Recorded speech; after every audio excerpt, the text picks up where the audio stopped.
Seigneur, et qu'il a un message pour nous. C'est pas pour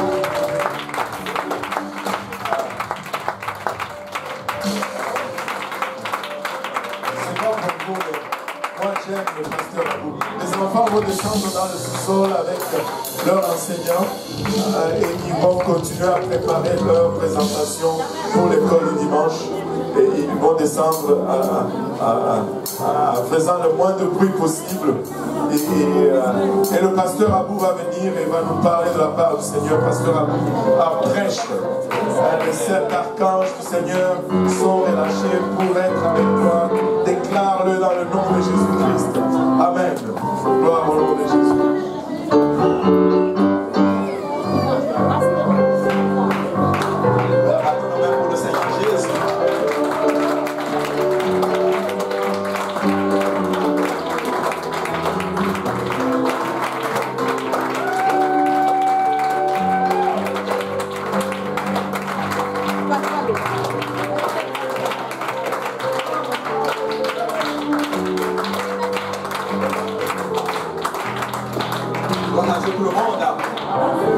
Dieu tout le monde. Alléluia. Est-ce que le Seigneur a été bon pour quelqu'un aujourd'hui? Le Seigneur a été bon pour quelqu'un aujourd'hui. On va faire nos mains pour le Seigneur Jésus-Christ. Alléluia. Merci Seigneur. Merci Jésus.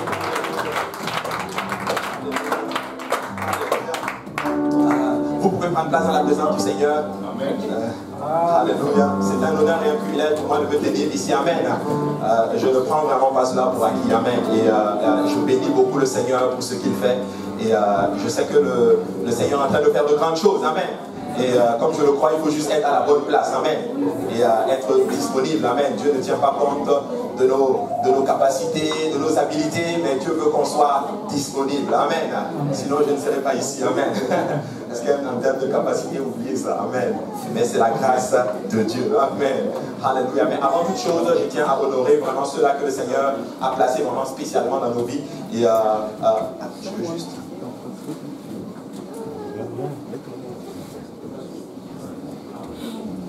Alléluia. Donc je vais vraiment honorer ceux-là qui sont là vraiment, que le Seigneur a mis vraiment dans notre vie, à celle de mon épouse et moi-même, ma famille aussi. Et j'honore vraiment beaucoup mon pasteur. Amen. Je le ferai toujours. Amen. Je ne sais pas, battons nos mains pour l'homme de Dieu. Amen.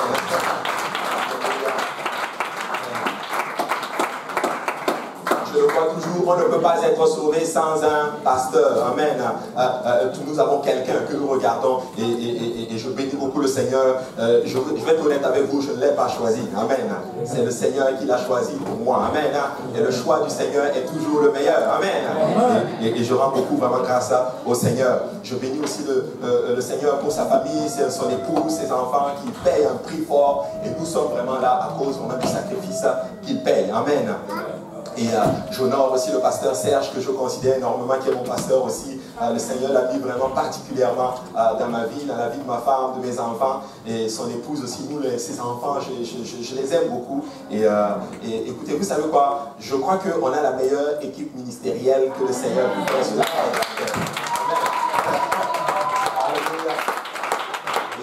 Vous savez, dans certaines d'autres églises, même les ministres, ils sont séparés, ils sont divisés entre eux. Mais nous, c'est pas comme ça. Mais nous avons l'Esprit du Seigneur au milieu de nous. Alléluia. Et j'aime le pasteur Serge, j'aime sa femme, j'aime ses enfants. Et je sais que le Seigneur a encore de grandes choses pour eux. Amen.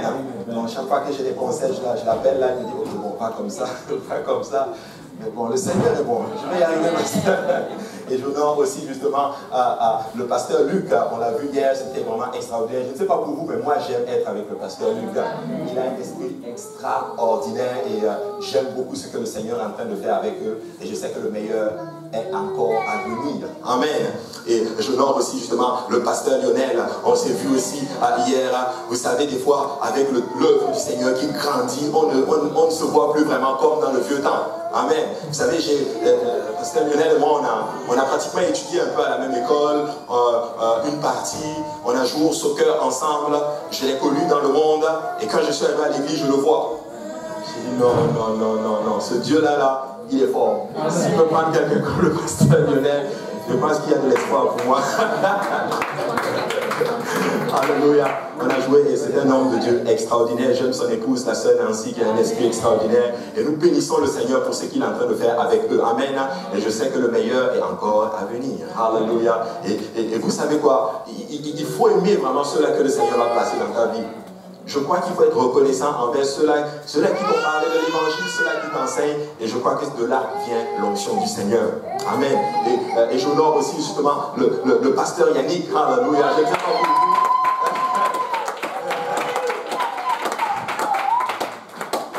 Des fois, quand je parle avec le frère Yannick, je l'appelle Chanoun. Parce que mon grand frère s'appelle Chanoun. Et c'est comme inconsciemment, comme je vois en lui mon grand frère. Et c'est quelqu'un que j'aime beaucoup. J'ai vécu chez Yannick pendant 3 ans. Et je suis sorti de chez Yannick pour entrer dans ma maison avec ma femme. Je ne sais pas pour vous, mais moi j'aime le faire Yannick. Extraordinaire. Je peux dire oui, c'est vraiment un homme dans lequel il n'y a pas de fraude. Yannick est très vrai et j'aime beaucoup le pasteur Yannick et je sais que le Seigneur a de grandes choses. Je m'inspire vraiment aussi beaucoup de son expérience. Je m'inspire vraiment beaucoup, j'apprends vraiment beaucoup à ses côtés. Et vraiment, c'est pas que je le favorise là, mais moi j'aime le pasteur Yannick. Alléluia. Et la dernière et non la moindre, mon épouse, je l'apprécie, je l'aime beaucoup.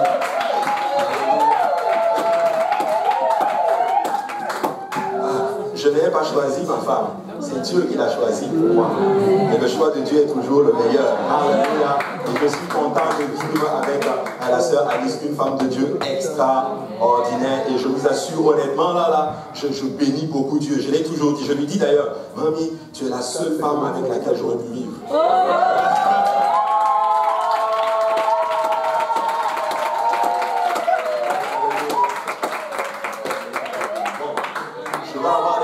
Parce qu'elle n'aime pas ça, alléluia.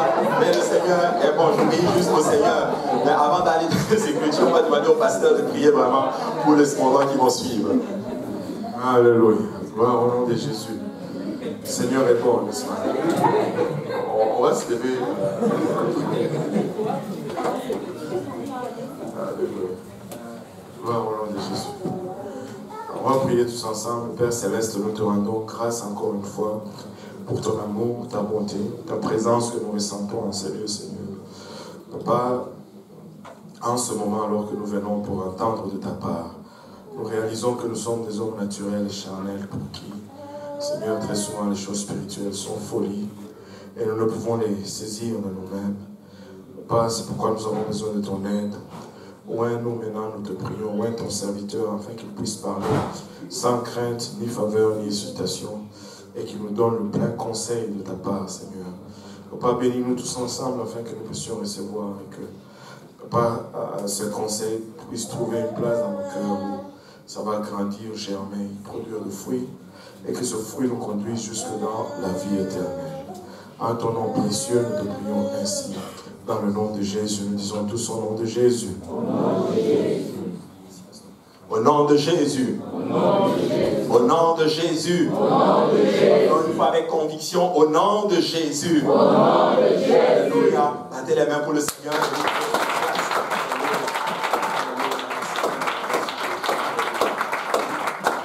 Alléluia. Merci Seigneur. Alléluia. Bon, vous pouvez prendre place dans la présence du Seigneur. J'ai juste un verset d'introduction et on va aller donc le message aujourd'hui. Vous savez, quand on prêche la parole du Seigneur, des fois on ne sait pas si on est vraiment dans la volonté du Seigneur. Quand tu arrives à l'église, tu fais attention à l'ouverture du service. Peut-être que le Seigneur va confirmer ton message. Tu fais attention au chant, tu ne sais pas. En fait, là maintenant, tu tâtonnes vraiment pour connaître en d'autres termes la volonté du Seigneur. Mais je crois que je suis dans la volonté du Seigneur aujourd'hui. Amen. Je vais enseigner aujourd'hui en d'autres termes sur la grâce. Je vais enseigner sur la grâce de Dieu. Amen. Mais on va aller dans Matthieu chapitre 28 à partir du verset 18. Ce n'est pas un verset commun avec lequel on est introduit, mais on va le lire tous ensemble. J'aimerais, s'il vous plaît, si on peut se lever tous ensemble. Donc, j'aimerais qu'on le lise ensemble. Donc, il est écrit, nous lisons au nom de Jésus. Donc, Jésus s'étant approché, leur parla ainsi. Tout pouvoir m'a été donné dans le ciel et sur la terre.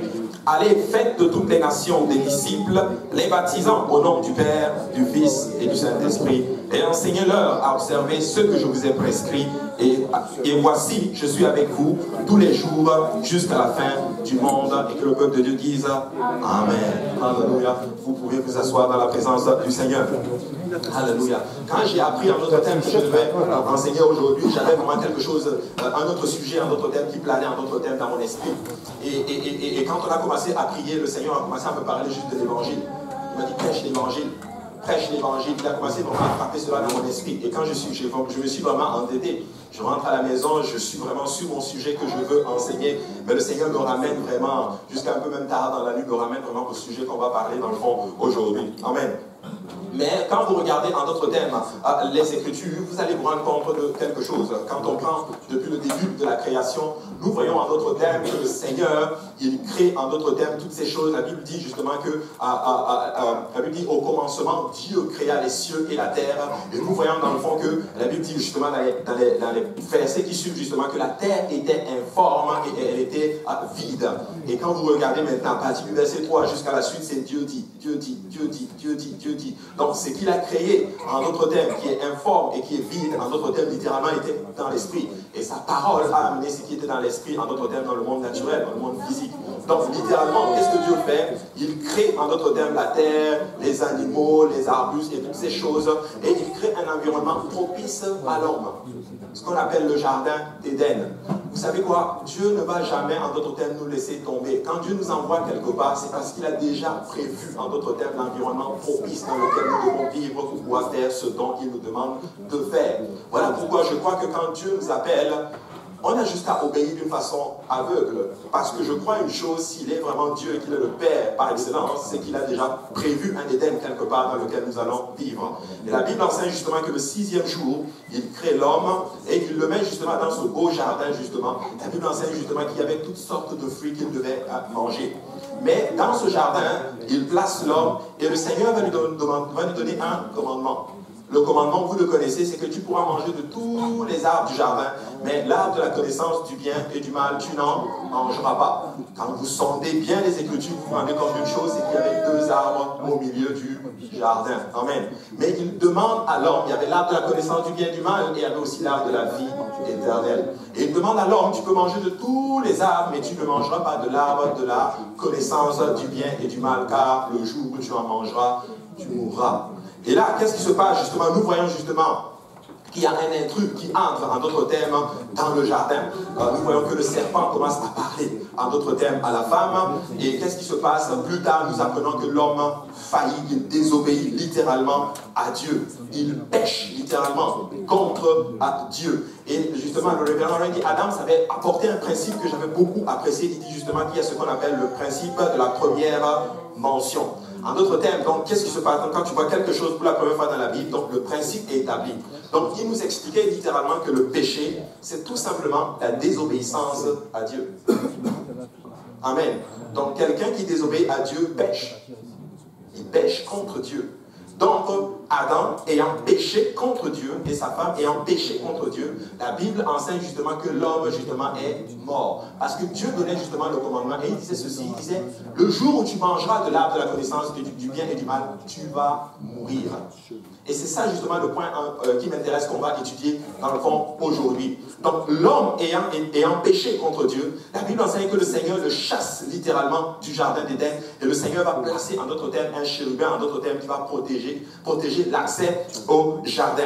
Mais regardez ce que la Bible dit dans Romains chapitre 5 à partir du verset 12. La Bible dit justement c'est pourquoi par un seul homme le péché est entré dans le monde et par le péché la mort est entrée. Donc littéralement l'apôtre Paul était en train d'expliquer aux Romains que par le péché d'un seul homme, qu'est-ce qui s'est passé? La mort est entrée en d'autres termes dans le monde. Donc parce que Adam a péché, Adam est mort et par conséquent tous les hommes sont morts. Mais regardez ce que l'apôtre Paul dit par la suite. Il dit ainsi que la mort s'est étendue à tous les hommes parce que tous ont péché. Il dit que la mort, en d'autres termes le péché, en d'autres termes que Adam a commis, la conséquence de ce péché était quoi? La mort. Et cette mort s'est répandue à tous les hommes. Maintenant, combien de tout ne fait pas partir de tout? Donc, tous les hommes ont péché. N'est-ce pas ce que la Bible dit dans Romains 6? Tous ont péché et sont privés de la gloire de Dieu. Maintenant, regardez ce qu'il dit au verset 3, et ça m'intéresse beaucoup. Il dit, jusqu'à la loi, le péché était dans le monde. Or, le péché n'est pas imputé quand il n'y a point de loi. Et l'apôtre Paul commence à apporter un peu plus de révélation là-dessus. Et qu'est-ce qu'il dit justement? Il dit, car jusqu'à la loi, de quelle loi parle-t-on ici? Nous sommes en train de parler de la loi que le Seigneur va donner à Moïse.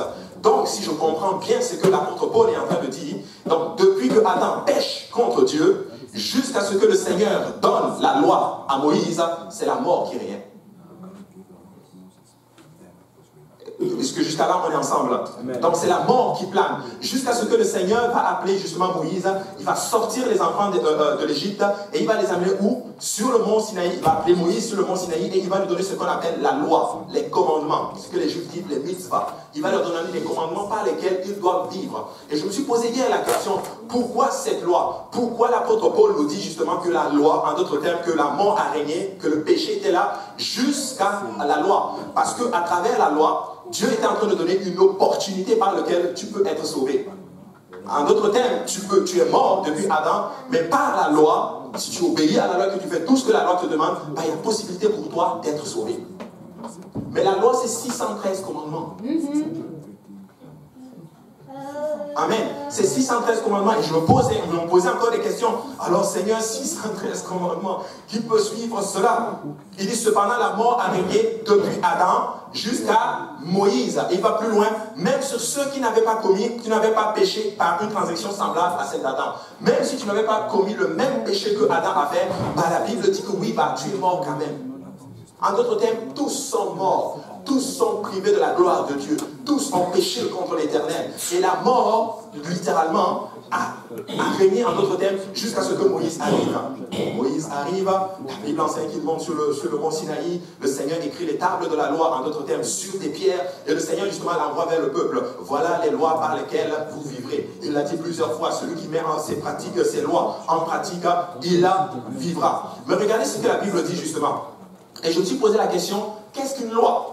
Une loi, c'est une règle de droit écrite de portée générale et impersonnelle. Elle s'applique à tous sans exception et nul n'est censé l'ignorer. Elle est délibérée, rédigée, amendée, votée par le Parlement, dans l'Assemblée nationale ou le Sénat, en des termes identiques. Et il va plus loin. La définition dit qu'elle est promulguée par le président de la République. Donc, en d'autres termes, la loi de Moïse ici, qu'est-ce qu'on peut dire? On peut dire qu'elle est rédigée, elle est votée par Dieu. Amen. Et nul n'est censé oublier cela. Et elle est promulguée par Dieu lui-même, par lesquelles nous devions vivre. Mais l'apôtre Paul va beaucoup plus loin lorsqu'il parle aux Romains. Nous savons que la loi était vraiment beaucoup compliquée. En d'autres termes, tu commets un péché, tu dois amener un agneau à un sacrificateur pour qu'il les sacrifie pour toi, pour que ton péché soit délivré. Je ne sais pas, tu touches une femme dans sa période, tu dois te sanctifier. Tu fais ceci, tu fais comme tel péché, tu dois te sanctifier. Ça, c'est ce qu'on appelle les commandements. Mais regardez ce que l'apôtre Paul est en train de dire justement aux Romains. Romains chapitre 7, à partir du verset 7, la Bible dit ceci. Que dirons-nous donc? La loi est-elle péché? Loin de là. Mais je n'ai connu le péché que par la loi. Je me suis posé là, je me suis cogné la tête hier, je me suis dit, mais qu'est-ce qu'il veut dire par ici, l'apôtre Paul? Il dit, je n'ai connu le péché que par la loi. Et là, il va beaucoup plus loin. Il dit que le péché n'est pas imputé quand il n'y a pas de loi. Écoutez, si Dieu n'avait pas donné le commandement dans le jardin d'Éden, si Adam mangeait l'arbre de la connaissance du bien et du mal, est-ce qu'il pêche contre Dieu? Non. Donc, je peux dire, je n'ai rien pour soutenir, mais je peux dire que la force du péché, c'est la loi. Est-ce qu'on est ensemble jusqu'à là? La force du péché, c'est la loi. Parce que la loi est venue justement distinguer qu'est-ce que le bien et qu'est-ce que le mal. Regardez ce que la Bible dit justement dans Romains chapitre 7. Il dit, car je n'aurais connu la convoitise si la loi n'eût dit, tu ne combattras point. Si la loi ne dit pas, tu ne combattras point, comment tu vas savoir en d'autres termes que combattre c'est péché? Amen. Mais là, ce qui m'intéresse dans cette affaire, c'est ceci. Mais qu'est-ce que la loi? Pourquoi Dieu donne à ce moment-là cette loi-là par laquelle vous devriez vivre? Dieu ne sait-il pas que nous ne pourrons pas vivre par cette loi-là? Dieu le sait. Mais regardez ce que l'apôtre Paul nous dit toujours. Et le péché saisissant l'occasion produit en moi par le commandement toutes sortes de convoitises, car la loi, le péché, car sans la loi, le péché est mort. Il est en train de nous dire littéralement que s'il n'y avait pas de loi, donc si Dieu n'avait pas donné de commandement dans l'ancien, plutôt dans le jardin d'Éden, bah, peu importe ce qu'ils auraient fait, il n'y a pas de péché. Amen. Mais Dieu donne le commandement pour que l'homme choisisse de vivre pour lui. Mais l'apôtre Paul dit ceci, que le péché saisissant l'occasion produisit en moi, par le commandement, toutes sortes de convoitises. En d'autres termes, le péché saisit la loi, il saisit le fait que tu sais maintenant c'est quoi le bien et le mal, il saisit cette occasion et te séduit, littéralement. Voilà pourquoi quand vous rentrez dans l'Ancien Testament, vous allez vous rendre compte que quand le diable est entré justement dans le jardin d'Éden, qu'est-ce qu'il a fait? La Bible dit qu'il a séduit la femme. Il l'a séduit. En d'autres termes, ceux-là qui sont dans le péché sont séduits par le péché. Ceux qui sont dans la pornographie, c'est parce qu'ils savent que la pornographie n'est pas bonne, mais la pornographie les séduit. Et ils tombent dans le péché. Voilà pourquoi l'apôtre Paul dit que le péché a saisi, en d'autres termes, le commandement, l'occasion pour séduire. Et là, il dit tout vrai. Et moi, j'ai consommé ce péché, et littéralement, je suis mort. Tous ont péché. Ils sont privés de la gloire de Dieu. Mais regardez ce qui se passe justement dans les Écritures. Il dit ainsi, le commandement qui conduit à la vie, se trouve pour moi conduire à la mort. Donc le commandement par lequel je dois atteindre la vie que Dieu a donnée, c'est-à-dire les lois, me conduit où? À la mort. Pourquoi? Parce que je suis dans la chair. Ma chair a attrait, en d'autres termes, aux choses mondaines, aux choses qui ne plaisent pas à Dieu. Maintenant, Dieu va donner ce commandement parce qu'il sait que l'homme n'est pas capable de vivre pour lui, parce qu'il sait que l'homme a péché contre lui. Et là, qu'est-ce qui se passe? Il donne le commandement, et j'ai étudié hier, il y a des commentaires qui disent qu'il a donné la loi pour que l'homme réalise qu'il a besoin d'un sauveur. Écoutez, révélation ce soir, nous sommes des humains. Le péché est en nous. La convoitise est en nous. L'orgueil est en nous. La jalousie est en nous. Mais laissez-moi vous dire une chose. Tu ne peux pas sortir de là par toi-même. Nous avons besoin d'un sauveur. Oui, je sais aujourd'hui par la loi que la jalousie n'est pas bonne. Je le sais aujourd'hui. Mais le problème, c'est qu'il faut que j'en sorte. Amen. Amen. Mais regardez ce qui se passe. La Bible dit ceci justement dans Romains chapitre 3 verset 9 à 12. Il dit car nous avons déjà prouvé tous, juifs et grecs sont sous l'empire du péché. Selon qu'il est écrit, il n'y a point de juste, pas même un seul, nul n'est intelligent, nul ne cherche Dieu. Tous sont égarés, tous sont pervertis, il n'en est aucun qui fasse le bien, pas même un seul. La Bible est en train de révéler ici que personne ne fait le bien.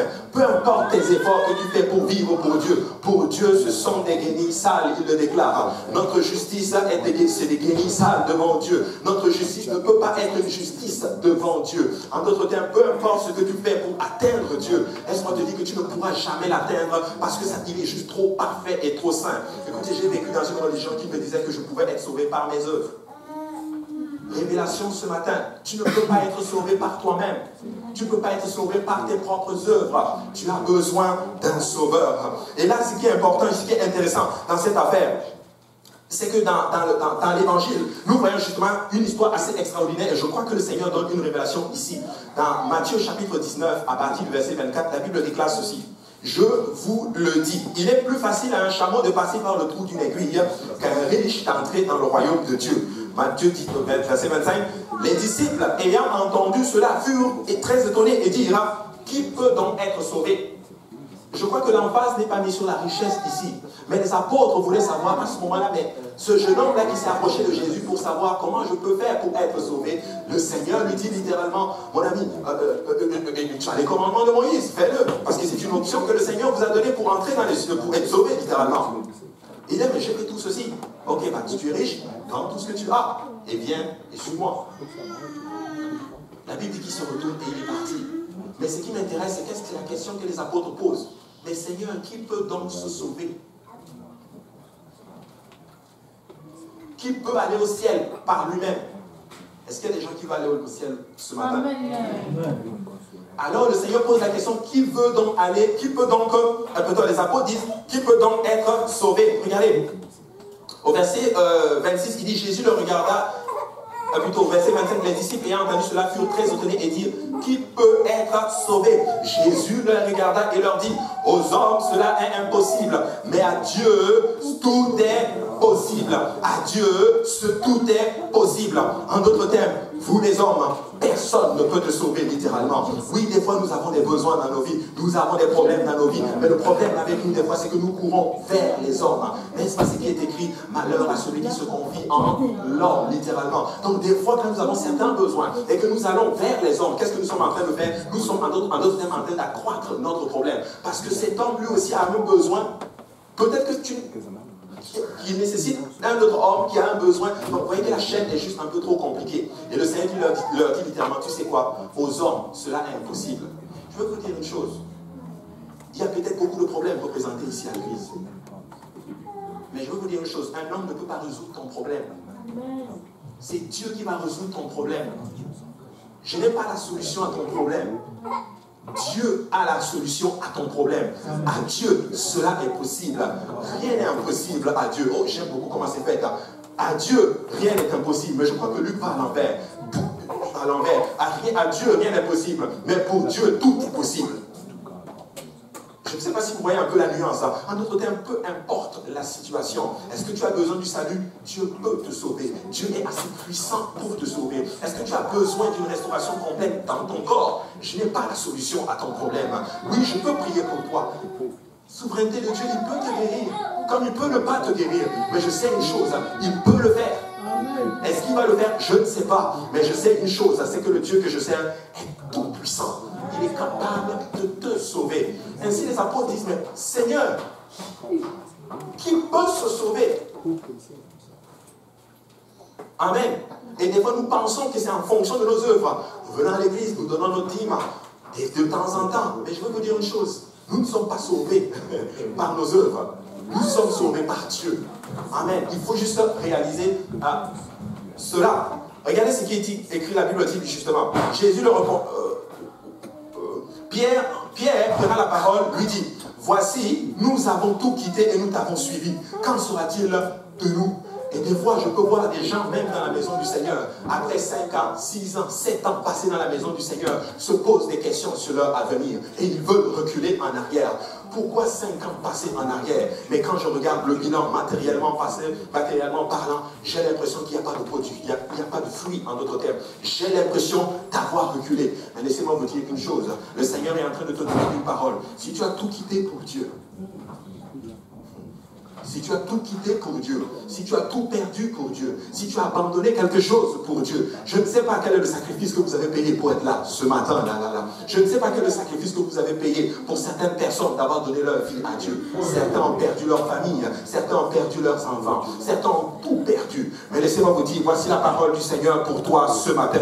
En vérité, je vous le dis, quand le Fils de l'homme au renouvellement de toutes choses sera assis sur le trône de sa gloire, vous qui m'avez suivi, vous serez de même assis sur 12 trônes et vous jugerez les 12 tribus de la nation d'Israël. Oui, même si je ne juge pas Aser, c'est pas grave. Même si je ne juge pas Judas, c'est pas grave. Mais je veux juste m'asseoir à côté du Seigneur. Et j'ai cette promesse que s'il donne cette promesse aux apôtres, qu'en est-il de nous aujourd'hui qui le servons sans l'avoir vu? Je ne sais pas ce que Dieu dit. Quel est le plus que tu es pour Dieu? Mais laissez-moi vous dire une chose, si tu as tout abandonné pour Dieu, tu sers le Seigneur et le Seigneur va te rémunérer autant convenable. À Dieu, cela est possible. Rien n'est... Vous savez, il y a une personne qui était venue me voir et il me dit, ah, j'ai telle situation, j'ai tel problème. Et je bénis le Seigneur pour la parole qu'il m'a donnée pour lui. Il me dit, ah, j'étais tel endroit et tout, j'avais tel problème, et là, maintenant je suis là et tout, mais il y a tel problème. Et là, je lui dis littéralement, tu sais, moi, je n'ai pas la solution à ton problème. Mais je sais une chose, si tu fais ce que Dieu te demande de faire, tu vas voir que Dieu va te répondre au lieu même de tes besoins. Je ne dis pas qu'il va faire la même chose qu'il a fait peut-être pour moi, mais je sais une chose, c'est qu'il va te rencontrer au lieu même de tes besoins. Amen. En d'autres termes, révélation ce matin, nous ne sommes pas des gourous. Amen. Amen. Nous ne sommes pas des gourous. Dieu est celui qui a toutes les solutions. Dieu est celui qui a toutes les réponses. Je vous en prie, mes frères et sœurs, si vous avez un problème, allez voir Dieu. Dieu a la solution à nos problèmes. Alléluia.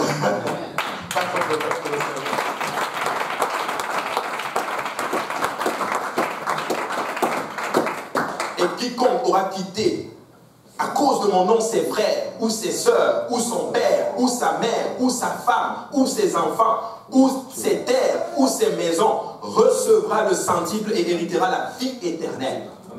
Ouf, regardez ce qu'il dit. Plusieurs des premiers seront derniers et plusieurs des derniers seront les premiers. Écoutez, c'est une parole qui me fait absolument peur. Je ne sais pas pour vous, mais regardez, je vois des fois certaines personnes qui sont dans le Seigneur depuis très longtemps. Mais je ne sais pas qu'est-ce qui se passe dans l'esprit des derniers jours. Oui, l'apôtre Paul ne le dit pas, mais je crois qu'il y aura un esprit de fatigue, un esprit d'épuisement, un esprit où tu te poses des questions, un esprit où tu regardes un peu le monde et tu vois justement le confort du monde et tu regardes ta situation et tu te dis, mais qu'est-ce qui se passe?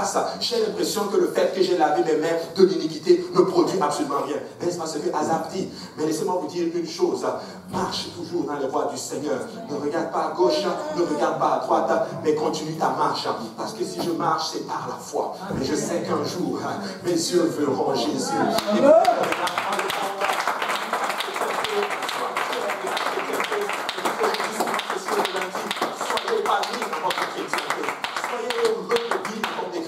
je ne crois pas à la vie chrétienne où on est toujours abattu. Oh, non, je ne crois pas à cela. Mais je crois qu'un enfant de Dieu a toutes les raisons d'être riche, d'être épanoui dans le Seigneur. Moi, je suis content de vivre. J'aime Dieu. Parce que je sais une chose, mon espérance est peut-être dans l'esprit. Je ne sais pas qu'est-ce qui va être là. Mais je sais une chose, mon espérance est glorieuse. Amen. Je verrai le Seigneur. Amen. Je marcherai dans les voies du Seigneur. Non, je ne mourrai pas, je vivrai. Et je raconterai les œuvres de l'Éternel. Oui, peut-être que ce corps physique va mourir. Mais laissez-moi vous dire, alléluia, mon âme va vivre éternellement avec le Seigneur. Tu sais quoi, des fois, il faut juste se parler comme ça. Là. Tu te regardes dans le miroir, tu dis, tu sais, toi, tu vas aller au ciel. Amen. Tu ne mourras pas, tu vivras.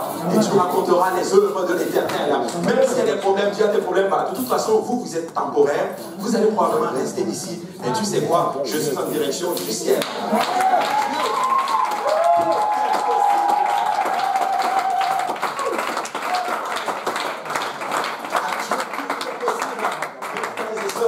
Ne regardez pas, alléluia, les situations par lesquelles nous traversons. Ce sont des légères afflictions, la Bible déclare. C'est la Bible qui le dit, de légères afflictions. Mais laissez-moi vous dire une chose, notre espérance est glorieuse, notre espérance est grande. Je ne sais pas si vous réalisez à quoi va ressembler le ciel, mais je crois que le ciel va ressembler un peu à ce que je vois en ce moment, peut-être un peu plus glorieux que cela. Mais laissez-moi vous dire une chose, mes pieds vont fouler en des rues pavées d'or, des portes de perles. La Bible, ouf. Je ne sais pas pour vous, l'intellect humain ne peut même pas concevoir ce que Dieu a en réserve pour chacun de nous. Je ne sais pas pour vous, mais nous sommes assis sur un réveil terrible. Certains sont assis sur le pétrole, c'est leur problème. Mais nous sommes assis sur un réveil terrible. Creuse encore un peu. Viens, on va creuse encore un peu.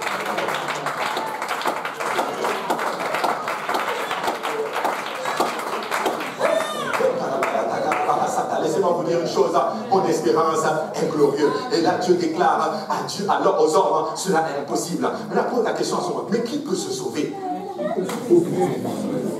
Est-ce que tu penses que tu peux te sauver par toi-même? Non, nous ne pouvons pas nous sauver par nous-mêmes. Nous sommes sauvés par Dieu. Je ne sais pas s'il y a des gens qui luttent avec un quelconque problème. Addiction peut-être, alcoolisme peut-être. Les hommes ne peuvent pas résoudre cela, c'est Dieu qui va le résoudre pour toi. Je ne peux pas enlever l'addiction de la drogue personnellement. Je ne peux pas enlever l'addiction de l'alcoolisme personnellement. Je ne peux pas enlever l'addiction des jeux personnellement. Je ne peux pas enlever toutes ces choses. Mais je sais qu'une chose, je connais un Dieu qui est capable d'enlever. C'est ce Dieu que je vous prêche ce soir. L'apôtre Paul dit ceci, que je ne trouve rien parmi vous que Christ et Christ crucifié. Matthieu chapitre 1 verset 18 déclare, voici de quelle manière arriva la naissance de Jésus-Christ. Marie, sa mère, ayant été fiancée à Joseph, se trouva enceinte par la vertu du Saint-Esprit. Avant qu'ils n'eussent habité ensemble, Joseph, son époux, qui était un homme de bien et qui ne voulait pas la diffamer, se proposa de rompre secrètement avec elle. Comme il pensait, voici un ange du Seigneur lui apparut en songe et dit, Joseph, fils de David, Ne crains pas de prendre avec toi Marie, ta femme, car l'enfant qu'elle a conçu vient du Saint-Esprit. Elle enfantera un fils et tu lui donneras le nom de Jésus. C'est lui qui sauvera son peuple. C'est lui qui sauvera son peuple de quoi? De ses péchés. Parce que depuis le temps, le péché règne. Et par conséquent, la mort est entrée. Nous sommes tous morts si nous ne connaissons pas Jésus. Et il est venu uniquement pour nous sauver littéralement de nos péchés. La Bible enseigne qu'il a grandi. La Bible enseigne qu'à l'âge de 33 ans, il a été crucifié à une croix. Vous vous imaginez, c'est Dieu manifesté dans la chair, crucifié à une croix. C'est toi et moi qui devons aller à cette croix-là. Parce qu'il sait que personne ne peut se sauver. Et je crois littéralement que la loi a été donnée pour que tu réalises littéralement que tu ne peux juste pas être sauvé. Tu as besoin d'un sauveur. Tu as besoin de quelqu'un pour te libérer. Tu as besoin de quelqu'un pour te sortir, en d'autres termes, des addictions dans lesquelles tu es. Tu as besoin de quelqu'un qui va t'amener au ciel, littéralement. Et laissez-moi vous dire une chose. Quand Jésus est venu, Jésus a prêché, Jésus a opéré des miracles, Jésus a guéri des malades, il a réveillé des morts. Ses mains ont touché des gens qui étaient paralytiques et ils se sont levés. Amen. Est-ce que ces gens sont encore morts? Oui, ils sont morts. Il a ressuscité des gens qui étaient morts. Est-ce que ces gens se sont réveillés? Oui, ils se sont réveillés. Est-ce que ces gens sont encore morts? Oui, ils sont morts. En d'autres termes, le miracle, Dieu peut le produire là, maintenant. Mais le plus grand miracle que Dieu peut te faire, c'est de t'arracher littéralement de l'emprise et du pouvoir du péché. C'est tout simplement t'arracher de la mort. Il a été crucifié à la croix, mais il a été mis dans un tombeau. Et la Bible enseigne que 3 jours plus tard, la Bible enseigne qu'il a ressuscité d'entre les morts. Je ne sais pas si vous savez ce que ça veut dire. Ça veut dire qu'il venait de vaincre le péché. Vous ne réalisez pas ce qu'il est en train de se dire. Quand Jésus est mort, quand Jésus était enseveli et qu'il a ressuscité d'entre les morts le 3e jour, littéralement, le péché est vaincu. En d'autres termes, la mort est vaincue. La mort a été engloutie. Regardez ce que la Bible dit. Luc chapitre 24, verset 44, verset 44 dit ceci. Puis il leur dit, c'est par là ce que je vous disais lorsque j'étais encore avec vous, qu'il fallait que s'accomplisse tout ce qui est écrit de moi dans la loi de Moïse, dans les prophètes et dans les psaumes. Alors il leur ouvrit l'esprit afin qu'ils comprissent les Écritures et il leur dit, ainsi il est écrit que le Christ souffrirait et qu'il ressuscitait des morts le 3e jour et que la repentance et le pardon des péchés seraient prêchés en son nom à toutes les nations, à commencer par Jérusalem. Et là, dans Luc chapitre 24, la Bible, le Seigneur commence à leur donner maintenant la révélation, en d'autres termes, de ce qu'il venait d'accomplir pour nous. Le fait qu'il est allé à la croix, le fait qu'il était enseveli, le fait qu'il a ressuscité d'entre les morts, il est en train de dire justement que c'était l'accomplissement en fait des prophéties qui étaient dans la loi de Moïse, dans les prophètes et dans les psaumes. Voilà pourquoi quand vous rentrez dans le livre de Pierre, la Bible enseigne que les prophètes de l'Ancien Testament ont sondé le temps de la grâce, parce qu'eux-mêmes se sont rendus compte d'une chose, qui peut être sauvé par lui-même, qui peut être sauvé par 613 commandements, qui peut obéir à 613 commandements. Personne. Ils ont commencé à faire de la grâce l'objet de leur investigation. La Bible déclare que l'Esprit de Jésus leur a révélé ceci, que ce temps n'était pas pour vous, mais ce temps était pour un temps comme nous autres. Ainsi, la Bible déclare dans Tite que la grâce de Dieu, qui est source de salut, a été manifestée pour tous les hommes. Elle nous enseigne à renoncer à l'impiété et aux convoitises mondaines. Le temps de la grâce dans lequel nous sommes. La Bible dit que les anges désirent pour plonger leur regard. Les prophètes, eux, ont désiré vivre dans le temps de la grâce pour être sauvés, en d'autres termes, littéralement, par la grâce. Nous ne sommes plus sauvés par nos œuvres. Nous ne sommes plus sauvés par la loi. Écoutez, je crois que c'est dans Éphésiens ou Hébreux qui dit justement que la loi, elle était inutile. Je crois que c'est dans le livre d'Hébreux qui dit ceci, que la loi que Dieu a donnée était littéralement inutile. Elle a été donnée juste pour que tu réalises, mon ami, tu veux être sauvé, tu as besoin de Dieu. Personne ne peut aller au ciel par lui-même. Et si tu veux être sauvé, tu as besoin de Dieu. Dieu est venu, Il est allé à la croix et il est mort pour nous. Et le passage que nous venons de lire, le Seigneur, avant de monter au ciel, dit ceci. Allez, faites de toutes les nations des disciples, les baptisant au nom du Père, du Fils et du Saint-Esprit. Enseignez-leur ce que je vous ai annoncé. Et dans Marc chapitre 5, il leur dit, allez et annoncez cette bonne nouvelle. Celui qui croira à cette bonne nouvelle, la nouvelle du fait qu'il est venu, qu'il est mort, qu'il a été enseveli, qu'il a ressuscité, celui qui croira à cela et qui sera sauvé, et qui sera baptisé, sera sauvé. Le pasteur a dit quelque chose, une fois qu'il avait frappé mon esprit, et j'ai eu le cas, j'ai eu vraiment l'expérience. Il a dit que dans Marc chapitre 16, verset 16, quand on dit que celui qui croira et qui sera baptisé sera sauvé, il y en a qui le disent à l'envers. Ils disent celui qui croira et qui sera sauvé sera baptisé. J'ai rencontré un dirigeant d'un autre groupe, il m'a dit littéralement la même chose. Il m'a dit non, c'est pas comme ça. Il dit non, c'est celui qui croira et qui sera sauvé sera baptisé. Littéralement, mot pour mot. Mais laissez-moi vous dire une chose. Nous avons besoin de croire qu'il est venu pour nous. Nous avons besoin de croire que Jésus-Christ a été manifesté en chair pour le salut de l'humanité. En d'autres termes, si vous voulez atteindre, en d'autres termes, le salut, vous devez accepter la grâce. Tu dois prendre la grâce. La grâce, c'est quoi? Une faveur imméritée.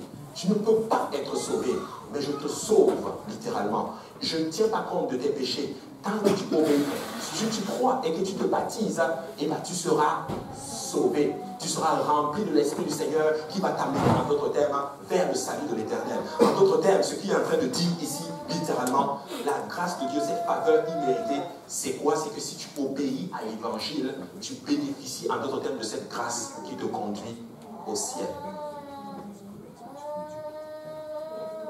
Amen. Tu bénéficies de cette grâce qui te conduit au ciel. Maintenant, Jésus, avant de monter au ciel, leur dit, allez faire de toutes les nations des disciples, les baptisons au nom du Père, du Fils et du Saint-Esprit, et enseignez-leur. L'accomplissement, en d'autres termes, de cette, je ne sais pas si on va appeler ça une prophétie, mais de ce commandement se trouve dans le livre des Actes. Dans le livre des Actes, dans Actes chapitre 2, chapitre 37, la Bible enseigne ceci justement que le jour de la Pentecôte, Pierre se lève sous l'impulsion du Saint-Esprit, il prêche en d'autres termes le premier message en d'autres termes de l'Église. Et la Bible enseigne que ce message, littéralement, c'est ce que je vous ai annoncé tantôt. Personne ne peut se sauver, personne, tout le monde a besoin de Dieu. Dieu est venu et il est annoncé par les prophètes les prophètes et les anciens de l'Ancien Testament. Il est venu, il a donné sa vie et c'est par lui, en d'autres termes, que nous sommes sauvés. La Bible enseigne que ce message a touché le cœur des personnes qui écoutaient le Seigneur Jésus-Christ. Plutôt l'apôtre Pierre. Et la Bible enseigne justement que les hommes posent cette question: hommes, frères, que faisons-nous? D'abord, vous avez le cœur vivement touché. Vous savez ce qui me choque avec ce qui se passe ces derniers temps? C'est que des fois, nous commençons un peu à un moment donné à être habitués aux Écritures. Je me rappelle de ce message quand on me le prêchait au début. J'étais en feu pour Dieu. Mais des fois, plus on marche, on commence à s'accoutumer à la chose. Ça nous fait plus. Mais c'est la vie éternelle. C'est par ça que nous sommes sauvés. Il dit: répentez-vous. C'est le premier message que le Seigneur Jésus-Christ a prêché quand il est venu sur la terre, la repentance. Jésus dit ceci: si vous ne vous repentez pas, vous allez mourir dans vos péchés. Ainsi, la repentance, c'est quoi? C'est un volte-face. Je volais, et bien j'arrête de voler. Je mentais, et bien j'arrête de mentir. Je faisais toutes ces choses qui n'étaient pas à la gloire du Seigneur, et bien j'arrête de le faire littéralement. C'est la repentance. Mais ensuite vient ce qu'on appelle le baptême au nom de Jésus-Christ. Le baptême s'identifie littéralement à sa mort, littéralement, à son enterrement. Et quand vous êtes baptisé littéralement au nom de Jésus-Christ, la Bible enseigne que c'est pour le pardon de tes péchés. Le pardon des péchés qui a conduit à ta mort. Si tu es baptisé au nom de Jésus, voici la grâce qu'il te donne. Il te dit que lorsqu'on te plonge et qu'on invoque son nom, qu'est-ce qui se passe? Par sa grâce, c'est quoi? C'est que tu as le pardon de tes péchés. Donc littéralement, qu'est-ce que tu as? La vie éternelle. C'est pas ce qu'il dit dans Jean 10, le diable est venu pour voler, pour tuer. Mais moi, je suis venu pour donner la vie. Et la vie en abondance. Donc, lorsque le nom de Jésus est invoqué sur toi, dans les eaux de baptême, tes péchés sont complètement effacés. Voilà pourquoi il dit que la grâce de Dieu, qui est source de salut, a été manifestée par tous les hommes. Levons-nous tous ensemble. On va aller dans Éphésiens chapitre 2, verset 8.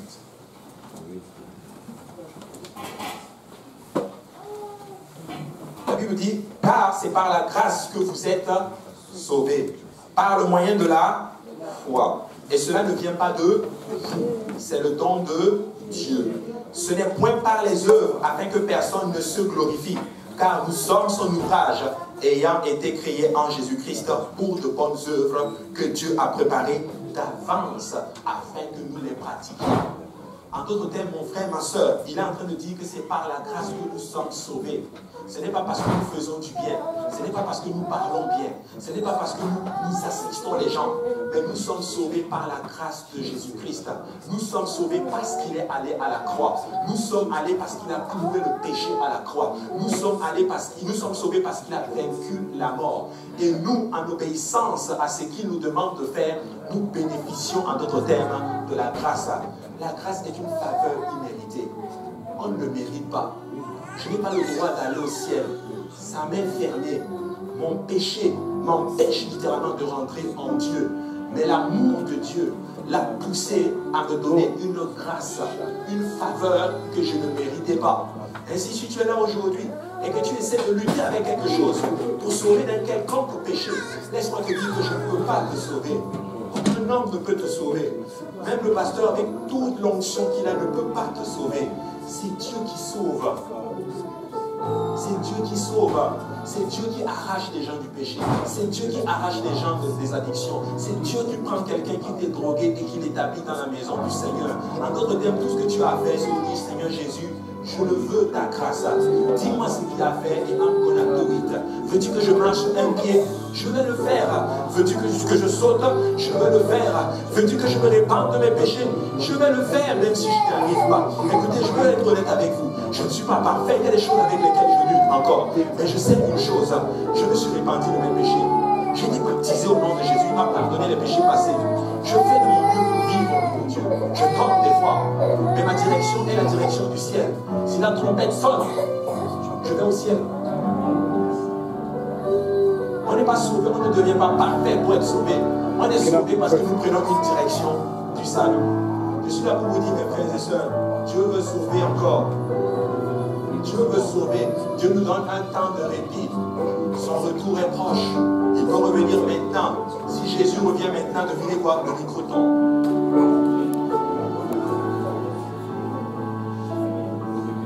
Le micro tombe. Et je vais au ciel. Mais pour ceux qui ont entendu ce message une fois, que diront-ils? Je vais terminer avec ce témoignage. Une sœur, une fois, m'a appelé ma femme et elle lui a parlé d'un rêve qu'elle a eu. Et dans ce rêve, voici ce qu'elle dit. Elle dit littéralement que dans ce rêve, sa mère voulait se faire baptiser au nom de Jésus-Christ. Elle prend son téléphone et elle m'appelle. Personne ne répond. Elle appelle le pasteur Serge. Personne ne répond. Et elle entend à la radio qu'il y a une sorte d'enlèvement.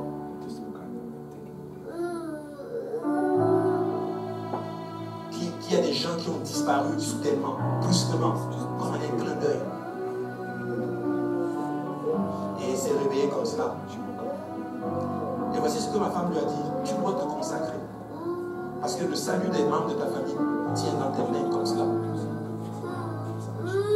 Certains d'entre nous, Dieu attend juste que toi tu entres pour pouvoir entrer dans ta maison. Nous sommes sauvés par la grâce, mes frères et sœurs. Nous sommes sauvés à l'obéissance à l'évangile.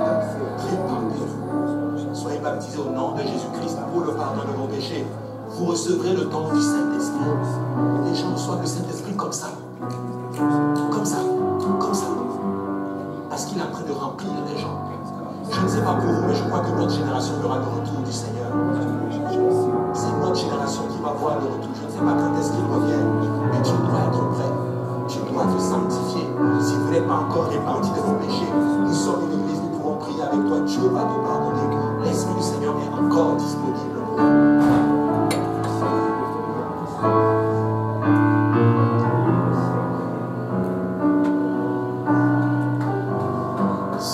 Tels sont ouverts, les hommes à ma gauche, dans ma droite, on va prendre le temps de parler au Seigneur. Si vous êtes là et que vous n'avez pas encore obéi à l'évangile, vous avez cette opportunité aujourd'hui. Nous avons l'eau, nous avons les vêtements de l'échange.